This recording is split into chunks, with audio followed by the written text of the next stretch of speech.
Hello friends, good morning all of you. I hope आप सभी लोग ठीक होंगे। आज मैं आपको पढ़ाने जा रहा हूँ रिप्रोडक्शन। कैसे होता है रिप्रोडक्शन और क्यों करते हैं, रिप्रोडक्टिव क्या होता है। तो जो रिप्रोडक्शन होता है, वीडियो एंड तक देखना, और जो भी हमारे चैनल पर न्यू हैं वो सभी चैनल को सब्सक्राइब करें। अच्छी से अच्छी वीडियो पाने के लिए कमेंट करें, ठीक है। रिप्रोडक्टिव जो होता है वो लिविंग में पाए जाने वाला सिम्टम होते हैं। सिम्टम मतलब एक तरह से लक्षण जो रिप्रोडक्टिव होते हैं, लिविंग में पाए जाते हैं। रिप्रोडक्शन जो प्रोसेस होती है, रिप्रोडक्शन जो प्रोसेस होती है वो जीवों को मतलब अपने जीवों की संतान की उत्पत्ति के लिए, अपनी एक तरह से बढ़ोतरी करने के लिए रिप्रोडक्शन करते हैं, ठीक है। जीवों में पाई जाने वाली संतान की उत्पत्ति की प्रोसेस को रिप्रोडक्शन कहते हैं। मतलब जीवों में जो संतान होती है उसको बढ़ाना, कहने का मतलब है पीढ़ी बढ़ाना, अपने वंश को आगे बढ़ाने के लिए रिप्रोडक्शन किया जाता है, ठीक है। रिप्रोडक्शन टू पार्ट होते हैं रिप्रोडक्शन के। एक होता है फीमेल रिप्रोडक्टिव ऑर्गन, एक होता है मेल रिप्रोडक्टिव ऑर्गन। अब पढ़ते हैं female reproductive organ. Female reproductive जो ऑर्गन होता है वो फीमेल्स में पाया जाता है। फीमेल रिप्रोडक्टिव के टू पार्ट्स होते हैं, एक होता है प्राइमरी सेक्स ऑर्गन, एक होता है secondary sex organ. Primary sex organ में जो पहले पाए जाते हैं, पहले वजाइना होती है, ठीक है, और ओवरी। इसमें टू पार्ट होते हैं। एक होता है ओवम। ओवम जो टू पेयर्स में प्रेजेंट होते हैं। ओवम ओवम का जो वर्क होता है, सीक्रेट करता है टू हार्मोन्स। एक हार्मोन्स होता है एस्ट्रोजन और एक होता है प्रोजेस्टेरोन। जो एस्ट्रोजन हार्मोन्स होता है मैच्योरेशन ऑफ एग्स, मतलब पीरियड्स लाने का वर्क एस्ट्रोजन करता है, जबकि प्रोजेस्टेरोन होता है प्रेगनेंसी को रिलीज़ करता है, प्रेगनेंसी को रिलीज़ करता है। फिर आता है accessory sex organ. Accessory sex organ को टू पार्ट्स में डिवाइड करते हैं। एक होता है एक्सटर्नल जेनिटिलिया, एक होता है इंटरनल जेनिटिलिया। एक्सटर्नल जेनिटिलिया में लेबियम ओजन और स्लाइटस होता है, जबकि इंटरनल जेनिटिलिया में फैलोपियन ट्यूब्स, यूट्रस ट्यूब्स और वजाइना सर्विक्स होता है। देखते हैं इसका स्ट्रक्चर। इसका स्ट्रक्चर होता है, ये आपकी फैलोपियन ट्यूब्स होती हैं, ये फैलोपियन ट्यूब्स हैं, यह यूट्रस होता है, ये ओवरी होती है, ये वजाइना होती है, ये सर्विक्स होता है। ओवरी के पार्ट्स होते हैं, ओवरी के सबसे ऊपर वाले पार्ट्स को फंडस बोलते हैं, बीच वाले पार्ट को बॉडी बोलते हैं और लास्ट वाले पार्ट को सर्विक्स बोलते हैं। अब पढ़ते हैं वजाइना। वजाइना एक तरह से मस्कुलर ट्यूब्स होती है जिसकी वॉल स्ट्रैटिफाइड एपिथेलियम टिश्यू की बनी होती है। वजाइना एक मस्कुलर ऑर्गन होता है जो स्ट्रैटिफाइड मेम्ब्रेन पाई जाती है जिसमें, और इस मेम्ब्रेन में ब्लड वेसल्स का एक ट्रैप होता है, मतलब नर्व्स का एक जाल होता है जो वजाइना को ढके हुए होता है। वजाइना वॉल जो कंसिस्ट होती है, 3 लेयर होती हैं वजाइना वॉल में। एक होती है इंटरनल लेयर, एक होती है एक्सटर्नल लेयर, फिर एक होती है इरेक्टल लेयर। इंटरनल लेयर सबसे अंदर वाली लेयर होती है जो कि चिपचिपी और म्यूकस टाइप्स की मेम्ब्रेन की होती है, जबकि लास्ट वाली एक्सटर्नल मस्कुलर लेयर होती है जो मसल से मिलकर बनी होती है। इरेक्टल लेयर जो रेक्टम के पास में लेयर होती है उसको इरेक्टल लेयर बोलते हैं। अब बात करते हैं यूट्रस की। यूट्रस जो होता है मस्कुलर ऑर्गन होता है जिसका शेप होता है पाइनएप्पल शेप का ऑर्गन होता है, प्रेजेंट होता है। ये जो यूट्रस होता है रेक्टम और ब्लैडर के फ्रंट, मतलब सामने प्रेजेंट होता है। इसके 3 पार्ट्स होते हैं, इसके 3 पार्ट्स होते हैं यूट्रस के 3 पार्ट, एक फंडस होता है, सेकंड बॉडी होता है, लास्ट पार्ट सर्विक्स होता है। देखो अब पढ़ाना है ओवरी। ओवरी जो होती है, ओवरी प्राइमरी रिप्रोडक्टिव ऑर्गन होती है। ओवरी प्राइमरी रिप्रोडक्टिव ऑर्गन होती है। ओवरी जो होती है 1 पेयर्स पाई जाती है और नंबर ऑफ 2 फीमेल में पाई जाती है, ये 2 होती हैं, left ovary and right ovary. Ovary को 2 पार्ट्स में डिवाइड करते हैं। Ovary is divided into 2 parts. Ovary को 2 पार्ट में डिवाइड करते हैं। एक पार्ट होता है कॉर्टेक्स और सेकंड पार्ट होता है मेडुला।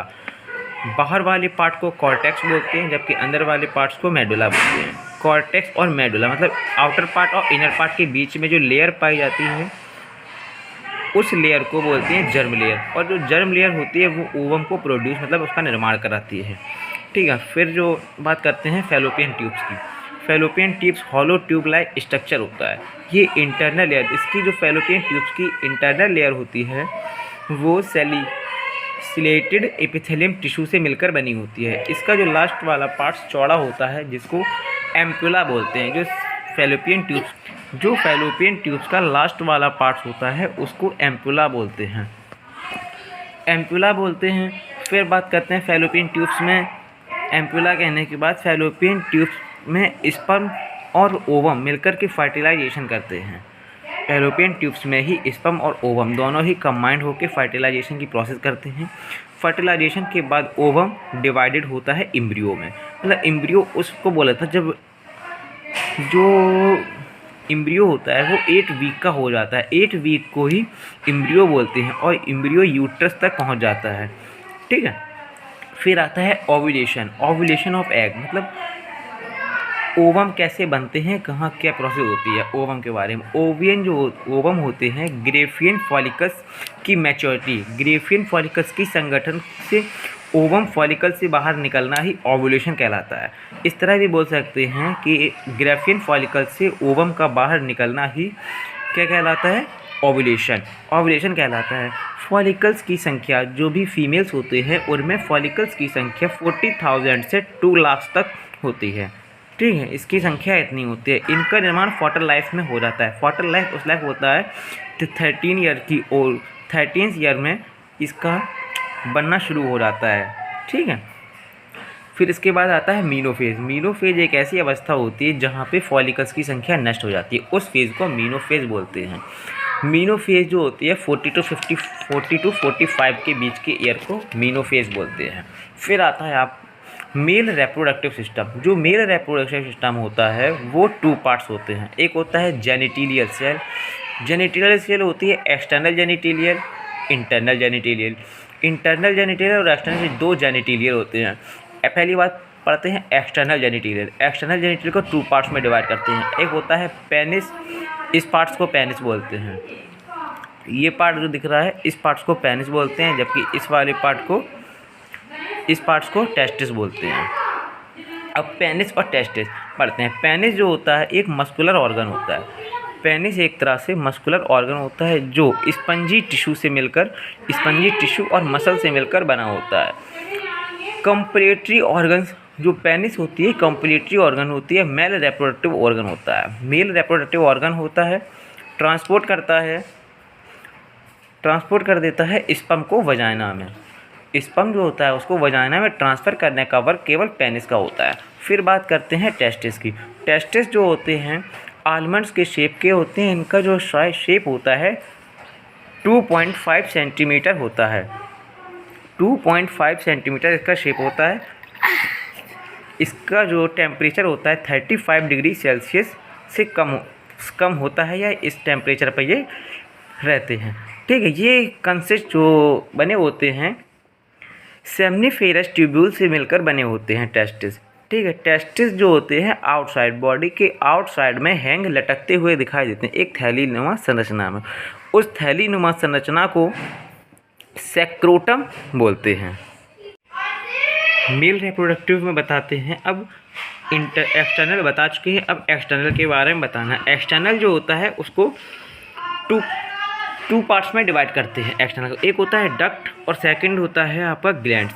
ग्लैंड और डक्ट के बारे में डिवाइड करते हैं। अब इसके स्ट्रक्चर को पढ़ लेते हैं ज़रा। जो एक गोल स्ट्रक्चर होता है, गोले जैसी संरचना, उस स्ट्रक्चर को बोलते हैं सेक्रोटम। सेक्रोटम के अंदर जो टिश्यू मतलब लेयर पाई जाती है उस लेयर को बोलते हैं सेमनीफेरस ट्यूब्स। इस ट्यूब्स को बोलते हैं सेमनीफेरस ट्यूब्स। इस ट्यूब्स को सेमनीफेरस ट्यूब्स बोलते हैं। और इस ट्यूब्स के बीच में जो ये लेयर होती है इस लेयर को बोलते हैं एपिडाइडेमिस। एपिडाइडेमिस के बाद जो ये वाला पार्ट होता है इसको बोलते हैं वॉश डिफेंस। ठीक है, ये आपकी तीनों डक्ट होती हैं।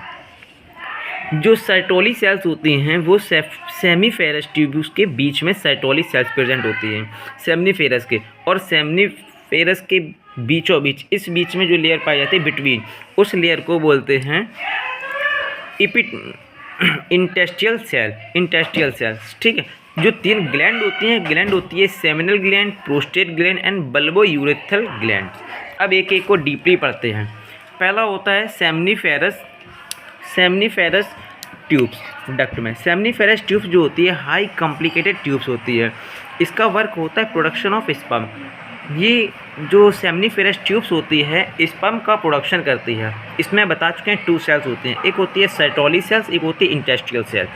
सर्टोली सेल जो होती है सेमनीफेरस ट्यूब्स के बीच में, सेमनीफेरस ट्यूब्स में प्रेजेंट होती है, जबकि इंटेस्टाइनल सेल जो प्रेजेंट होती है सेमनीफेरस ट्यूब्स के बीच में प्रेजेंट होती है। ठीक है, फिर बात करते हैं जो सेटोली सेल्स होती है प्रोवाइड लिक्विड प्रोटेक्शन प्रोवाइड कराता है। स्पर्म को नरिशमेंट और प्रोटेक्शन प्रोवाइड कराना सेटोली सेल्स का वर्क होता है।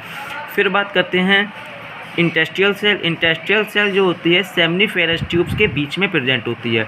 ये टेस्टोस्टेरोन हार्मोन्स को सीक्रेट करती है। टेस्टोस्टेरोन हार्मोन्स को सीक्रेट करना इसका वर्क होता है। फिर टेस्टोस्टेरोन जो होता है मेल के सेक्स कंट्रोल करता है, जैसे कि आवाज़ मोटी होना, शेविंग आना और चेस्ट चौड़ी होना, इन सब का जो वर्क है टेस्टोस्टेरोन ही प्रोड्यूस करता है, मतलब बढ़ा देता है इस चीज़ को। प्रोडक्शन ऑफ स्पर्म, जो स्पर्म की प्रोडक्शन होती है उस प्रोसेस को बोलते हैं स्पर्मेटोजेनेसिस। फिर पढ़ते हैं दूसरी डक्ट एपिडाइडेमिस डक्ट। एपिडाइडेमिस डक्ट जो होती है टेस्टिस के सबसे लास्ट में प्रेजेंट होती है टेस्टिस के। इसका वर्क होता है सेमनीफेरस ट्यूब से स्पर्म को कलेक्ट करना। सेमनीफेरस ट्यूब से एपिडाइडेमिस का वर्क होता है। फिर आता है वास डिफेंस टेस्टिस के सबसे लास्ट पार्ट में प्रेजेंट होती है। जो आपकी वास डिफेंस है ये टेस्टिस के सबसे लास्ट पार्ट में प्रेजेंट होती है, जबकि एपिडाइडिमिस टेस्टिस के लास्ट वाली पार्ट में और वास डिफेंस टेस्टिस के सबसे लास्ट पार्ट में प्रेजेंट होती है। फिर देन इसके बाद करते हैं वास डिफेंस का वर्क क्या है। वास डिफेंस का जो वर्क होता है एपिडाइडिमिस डक्ट से स्पर्म को कलेक्ट करके स्पर्म रिसीव करके बाहर पहुंचाना, ठीक है, वजाइना तक पहुंचाना इसका वर्क होता है। अब बात करते हैं ग्लैंड्स की। इसमें जो 3 ग्लैंड होती हैं, एक होता है सेमिनल ग्लैंड, प्रोस्टेट ग्लैंड और bulbo urethral gland. Bulbo urethral gland को कॉपर ग्लैंड के नाम से भी जाना जाता है। अब सेमिनल ग्लैंड जो होती है स्पर्म को न्यूट्रिशंस प्रोवाइड कराती है। न्यूट्रिशंस को प्रोवाइड कराना सेमिनल ग्लैंड्स का वर्क होता है। फिर आता है प्रोस्टेट ग्लैंड, जो भी रिप्रोडक्शन के टाइम एसिडिटी बनती है उस एसिडिटी को न्यूट्रलाइज मतलब न्यूट्रल करने का वर्क प्रोस्टेट ग्लैंड का होता है। बल्बो यूरेथ्रल ग्लैंड्स डक्ट को सॉफ्ट बनाता है। जो भी डक्ट होती हैं उसको सॉफ्ट बनाने का वर्क बल्बो यूरेथ्रल ग्लैंड्स करती है। अब बात करते हैं स्पर्मेटोजेनेसिस। स्पर्मेटोजेनेसिस का मतलब होता है स्पर्म का बनना। स्पर्म का बनना ही प्रोसेस कहलाता है स्पर्मेटोजेनेसिस की। तो इसको देखते हैं प्रोडक्शन ऑफ स्पर्म। वही बात है, स्पर्म का बनना स्पर्मेटोजेनेसिस कहलाता है। एपिथेलियल जर्मिनल सेल्स, टेस्टिस में जो एपिथेलियल जर्मिनल सेल्स प्रेजेंट होती है वो स्पर्मेटोजोआ सेकंड में चेंज हो जाती है। इसको सीधे ग्राफ के अकॉर्डिंग देखते हैं तो माइटोसिस फर्स्ट, माइटोसिस फर्स्ट जो होती है, माइटोसिस फर्स्ट जो होता है उसको सेकेंडरी स्पर्मेटोसाइट्स के नाम से जानते हैं। इसमें 2n के 2 पार्ट्स बनते हैं, 2n इक्वल टू 2n। फिर बनती है प्रोसेस माइटोसिस सेकेंड प्रोसेस में सिंगल n के 4 पेयर बनते हैं, ठीक है, जिसको स्पर्मेटोड बोलते हैं। स्पर्मेटोड जो होते हैं ओवल शेप होते हैं और इमेच्योर होते हैं, ठीक है। स्पर्मेटोड से स्पर्म का बनना ही स्पर्मियोजेनेसिस प्रोसेस कहलाता है। जो स्पर्म होते हैं स्पर्म के 3 पार्ट होते हैं। हेड, एक सबसे जो फ्रंट पार्ट होता है उसको हेड बोलते हैं, बीच वाले पार्ट्स को बोलते हैं नेक, लास्ट वाले पार्ट्स को बोलते हैं टेल, ठीक है। नोट्स, एक जो नोट्स है स्पर्मेटोड से स्पर्म का बनना ही स्पर्मेटोजेनेसिस कहलाता है। अब बात करते हैं डिटर्मिनेशन ऑफ सेक्स। कैसी डिटर्मिनेशन होता है इसका? डिटर्मिनेशन ऑफ सेक्स, जो डिटर्मिनेशन रिप्रोडक्टिव होता है सेल्स में पाए जाने वाले क्रोमोसोम्स की नेचर पर डिपेंड करता है। यदि क्रोमोसोम्स पेयर्स में पाए जाते हैं जिसकी क्वांटिटी होती है 46, 22 नॉर्मली क्रोमोसोम्स होते हैं, जबकि 1 पेयर जो होते हैं वो सेक्स क्रोमोसोम्स होते हैं जो एक्स और वाई के नाम से जानते हैं। मेल में जो क्रोमोसोम्स होते हैं वो एक्स और वाई होते हैं, जबकि फीमेल्स में क्रोमोसोम्स की संख्या XX होती है। जब यदि फीमेल का एक्स और मेल का वाई मिलकर कॉम्बिनेट होता है तो गैमीट जो बनता है वो आपका XY बनेगा, मतलब मेल ही बनेगा। यदि जो क्रोमोसोम्स फीमेल का X और मेल का X दोनों ही अगर XX कॉम्बिनेट होकर जाइगोट को जो निर्माण करते हैं फीमेल्स बनेगी। अब बात करते हैं प्लेसेंटा। प्लेसेंटा जो होती है प्रेगनेंसी के 8वें वीक में प्लेसेंटा का निर्माण हो जाता है।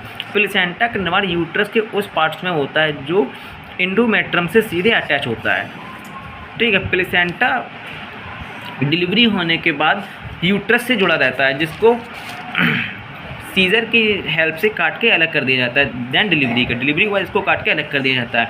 जो इसके फंक्शन होते हैं, जो बेबी होता है, बेबी को पोषण प्रोवाइड होना, न्यूट्रिशंस मिलना, ऑक्सीजन मिलना, एक्सक्रीटरी सब्सटेंस बाहर निकलना, यह मेडिसिन तथा बैक्टीरिया को रोकता है, ठीक है। और इसका एक मेन फंक्शन ये होता है कि जो भी डिसीज़ होती है बेबी को, तो उस डिसीज़ का चेकअप करने के लिए जो इसमें लिक्विड भरा होता है प्लेसेंटा में, उस लिक्विड को बोलते हैं एमनियोटिक लिक्विड। एमनियोटिक लिक्विड को निकाल कर ही प्रेगनेंसी में चेक किया जाता है कि आने वाली डिसीज़ कौन सी है। थैंक यू फ्रेंड्स, वीडियो अच्छी लगी हो तो लाइक शेयर कमेंट्स ज़रूर करें।